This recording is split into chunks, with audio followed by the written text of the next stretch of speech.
Bismillahirrahmanirrahim. Assalamualaikum warahmatullahi wabarakatuh. Salam, namo buddhaya, Om Swastiastu, salam kebajikan untuk kita semua. Yang terhormat, Bude Aisyah Rusnawati, SPD MSI, selaku Bu dosen pengampu mata kuliah biologi. Kami dari kelompok 3 akan menjelaskan materi tentang sintesis protein.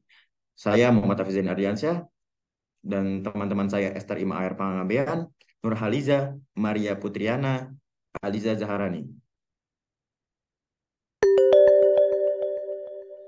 Jadi, sintesis protein merupakan proses pembentukan protein yang melibatkan peran DNA dan RNA.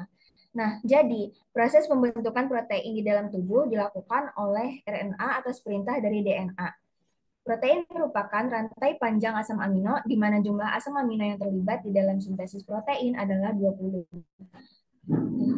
Rantai panjang asam amino ini disintesis berdasarkan kode yang dibawa oleh informasi genetik berupa DNA.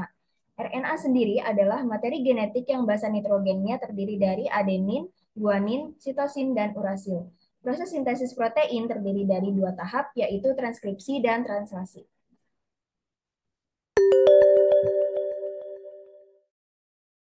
Proses pertama dalam sintesis protein adalah transkripsi. Transkripsi berlangsung di dalam inti sel yang merupakan proses pengkopian atau penyalinan molekul DNA menjadi utas RNA yang komplementer. Proses transkripsi menghasilkan 3 jenis RNA, yaitu RNA duta atau bisa disebut mRNA, RNA transfer atau disebut tRNA, dan rRNA ribosomal yang atau bisa disebut juga rRNA. Ketiga jenis RNA ini berperan dalam proses translasi. Hanya mRNA yang akan diterjemahkan ke dalam protein. Proses transkripsi dikatalis oleh enzim transkriptase atau RNA polimerase, yang mana polimerase tersebut akan membagi dua DNA. Proses transkripsi dapat dibagi dalam 3 tahap, yaitu inisiasi sintesis RNA, pemanjangan RNA atau bisa disebut elongasi, dan penyelesaian sintesis RNA, bisa disebut juga terminasi. Selanjutnya masuk ke dalam proses transkripsi. Dapat dilihat di gambar proses transkripsi, yaitu RNA awalnya akan bergerak dari bagian terminator ke promotor. Promotor ini ditemukan di dekat awal suatu gen. Setiap gen ini mempunyai promotor tersendiri. Setelah terikat, RNA polimerase akan memisahkan untai ganda DNA dan menyediakan template atau cetakan untaian tunggal yang siap untuk ditranskripsi. Yang kedua yaitu elongasi. RNA polimerase ini akan kembali dari ke terminator setelah mencapai promotor.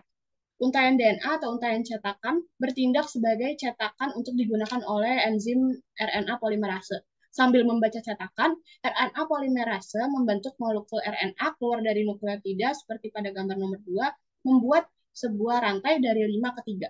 RNA transkripsi atau RNA duta atau mRNA akan membawa informasi yang sama dari untaian DNA non-template. Proses transkripsi diakhiri dengan adanya terminasi. Tahap ini memberikan sinyal bahwa transkripsi RNA telah selesai. Setelah transkripsi selesai, RNA polimerase ini akan melepaskan hasil transkripsi RNA yaitu berupa RNA duta atau mRNA keluar dari nukleus menuju sitoplasma atau ribosom seperti gambar nomor 3. Nah, proses selanjutnya yaitu adalah translasi. Pada transkripsi ini, setiap basa nitrogen DNA dikodekan atau diubah ke dalam basa nitrogen RNA seperti gambar yang ada di sebelah kanan ini. Misalnya pada gambar ini urutan basa nitrogen DNA-nya yaitu TAC, AAG, dan CAG.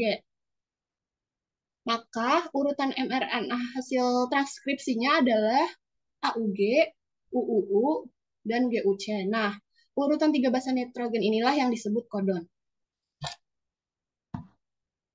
Nah, proses setelah transkripsi adalah translasi. Translasi berlangsung di sitoplasma. RNA harus dikeluarkan dari inti sel menuju sitoplasma.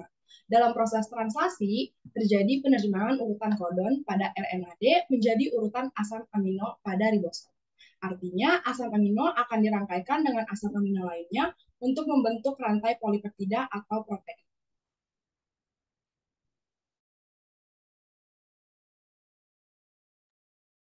Lalu proses translasi ini dibagi menjadi 3 tahapan, yaitu yang pertama ada inisiasi, yaitu ini proses di mana mRNA datang membawa kodon-kodon DNA sampai ke ribosom.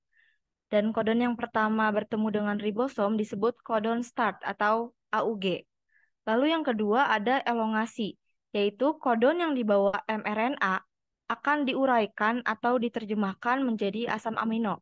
Di sini seperti digambar, dari kodon AAA diubah menjadi UUU.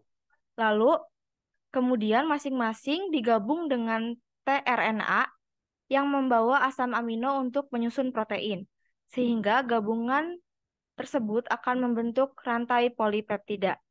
Dan yang ketiga ada terminasi, yaitu proses translasi terakhir, yaitu saat salah satu kodon stop antara UAA, UAG, atau UGA bertemu dengan ribosom yang kemudian menjadi kodon stop atau AUU. Dan ini ada tabel yang digunakan mRNA untuk menerjemahkan menjadi asam amino.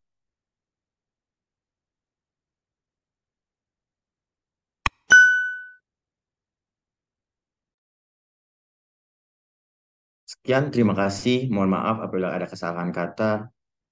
Wassalamualaikum warahmatullahi wabarakatuh.